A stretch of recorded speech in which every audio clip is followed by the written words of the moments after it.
Assalamualaikum warahmatullahi wabarakatuh. Sekarang saya akan mencoba untuk menerapkan aplikasi Odoo bagi UMKM. Saya Aryani Dewi dengan NPM 082. Untuk bisnis UMKM yang saya gunakan adalah martabak telur dan terang bulan di daerah Panjang Jiwo. Lalu berikut ini data pengeluaran yang disampaikan oleh pemilik UMKM.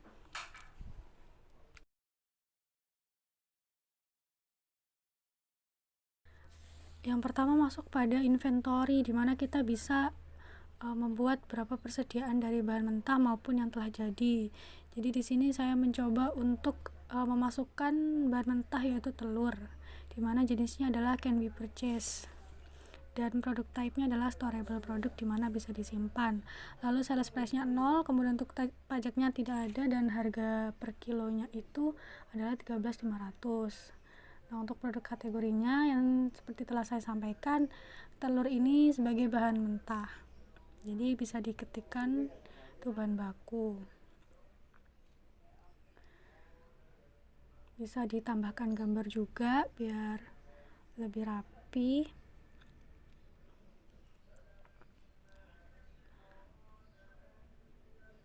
Dan internal reference ini ya buat kodenya. Kalau untuk telur saya membuat TR. Nah, yang kedua saya membuat untuk makanan atau yang jadinya yaitu martabak telur, dan untuk keterangannya adalah can be sold, dan produk type-nya adalah consumable, dan sales price-nya itu seharga 35.000 dan pajaknya tidak ada, dan untuk produk kategorinya adalah makanan. Dan internal reference-nya adalah MT. Juga bisa ditambahkan gambar.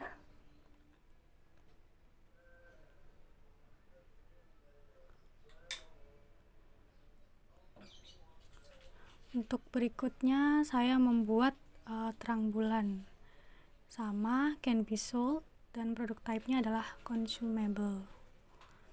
Sales price-nya adalah 25.000. Pajaknya kita buat nggak ada, dan produk kategorinya adalah makanan. Kemudian bisa ditambahkan gambar juga. Lalu untuk internal reference-nya adalah TB. Nah, selesai. Jadi ini data dari inventory untuk bahan baku maupun makanan yang dijual, yaitu martabak telur dan terang bulan.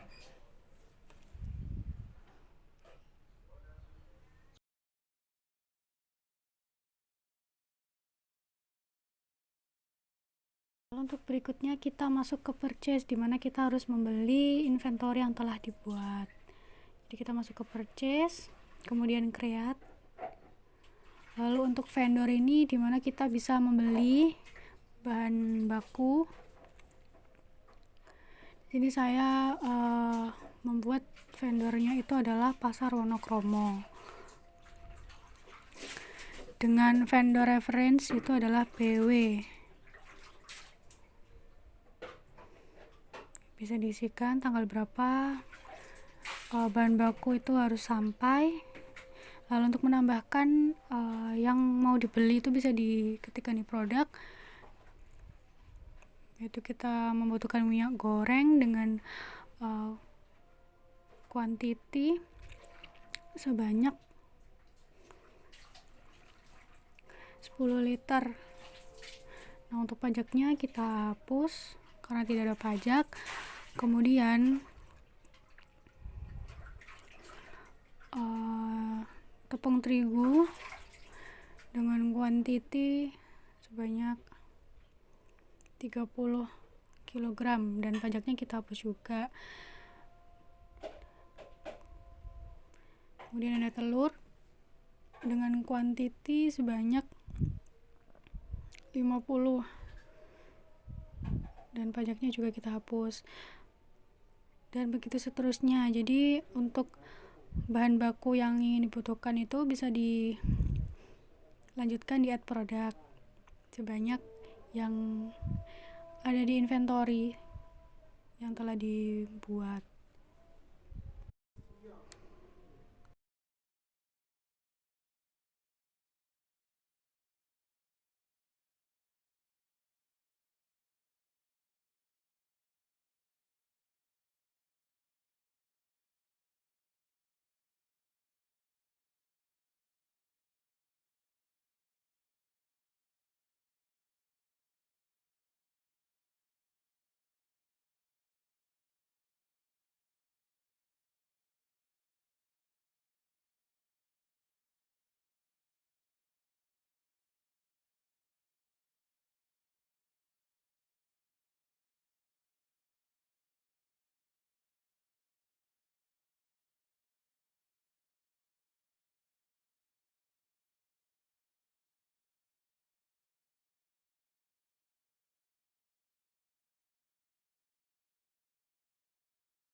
Lalu jika dirasa sudah cukup, maka kita bisa konfirmasi order di atas.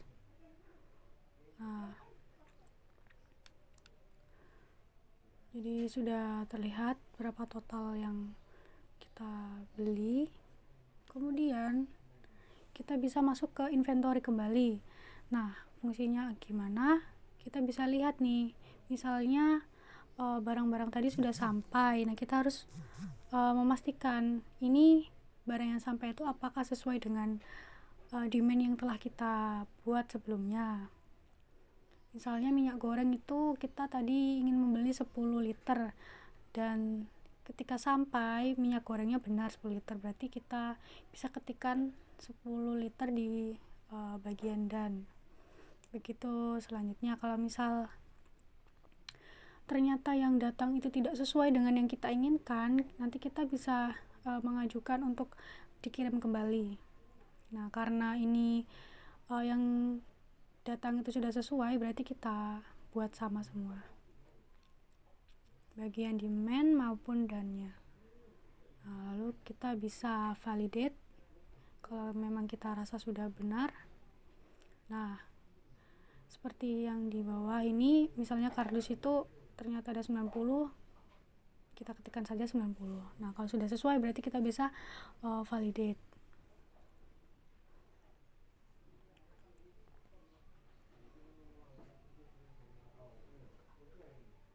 Nah, kita bisa lihat nih apakah sudah menambah. Ternyata sudah menambah. Baking powder sudah ada, daging kornet udah ada 10, kardus juga udah ada 100, karena kan tadi sudah kita melakukan purchasing. Kemudian masuk kepada manufacturing.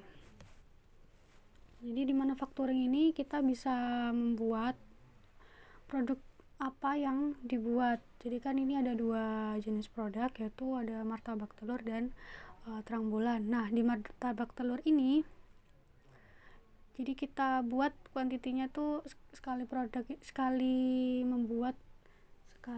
produksi itu sebanyak 100. Nah, jadi untuk membuat martabak telur ini bahan-bahannya apa saja? Kita bisa tuliskan. Nah, misal tepung terigu dalam membuat 100 martabak telur itu membutuhkan berapa kilo? Di sini ada 30 kg. Jadi kita ketikkan 30 kg. Kemudian membutuhkan telur. Berapa telur? Kita ketikkan 50 kg telur. Lalu begitu seterusnya. Jadi di manufacturing order sini kita bisa membuat atau mencatatkan bahan-bahan apa saja yang digunakan dalam memproduksi produk yang kita buat.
Nah, jika dirasa sudah cukup, kita bisa konfirmasi dan mark as done.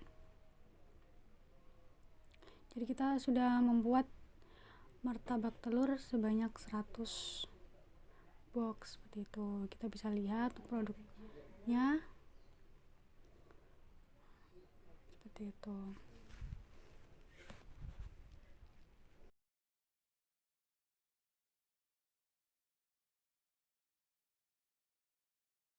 karena telah dilakukan produksi, kita harus menjual, yaitu di bagian sales. Jadi kita bisa create.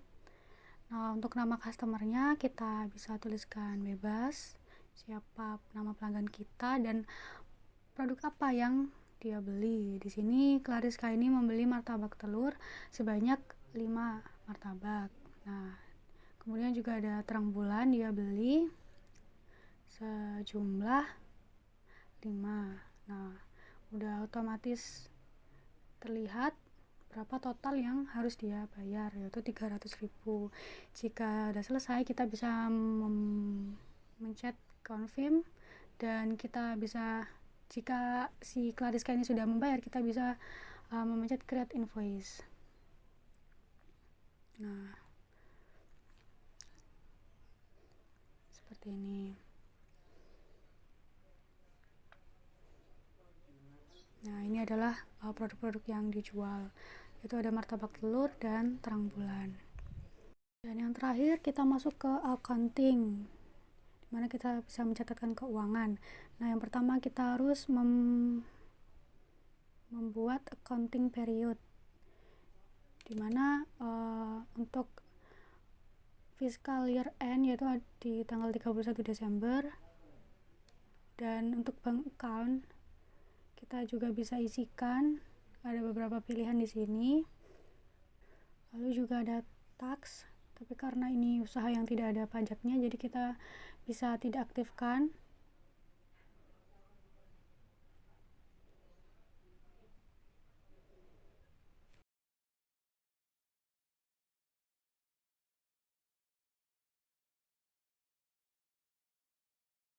Dan yang terakhir ada chart of account, jadi nama akun apa saja yang dibutuhkan dalam proses pencatatan keuangan. Jadi ada beberapa, bisa kita aktifkan atau tidak. Nah, di accounting ini kita juga bisa membuat customer invoice maupun vendor, jadi tidak perlu melalui modul sebelumnya.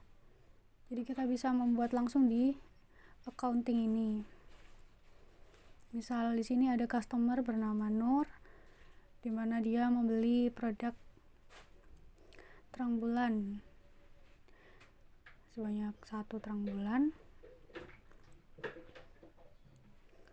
Nah, sistemnya juga sama seperti yang di sales tadi, tetapi di accounting juga bisa kita lakukan.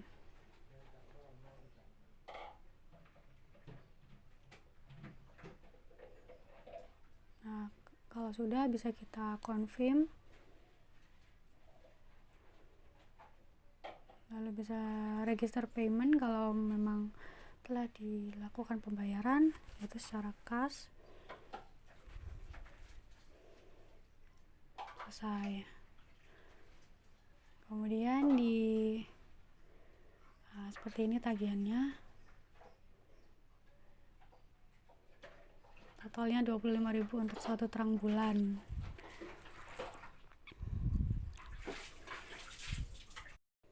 Kemudian kita juga bisa menambahkan vendor ketika ingin membeli sesuatu, bahan bakunya. Kita pencetkan continue.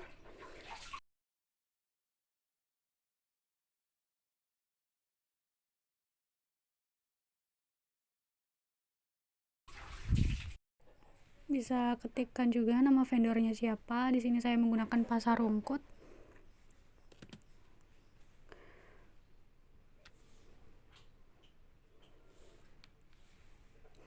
Kita ingin membeli apa saja bisa diketikkan di sini. Ada produk, ingin membeli minyak goreng misalnya, dengan kuantiti berapa liter, itu 5 liter, dan pajaknya bisa kita hapuskan. Kemudian ingin membeli telur dengan jumlah 10 kg dan pajaknya kita hapus. Lalu bisa kita lihat dan konfirmasi jika dirasa sudah cukup, dan melakukan pembayaran.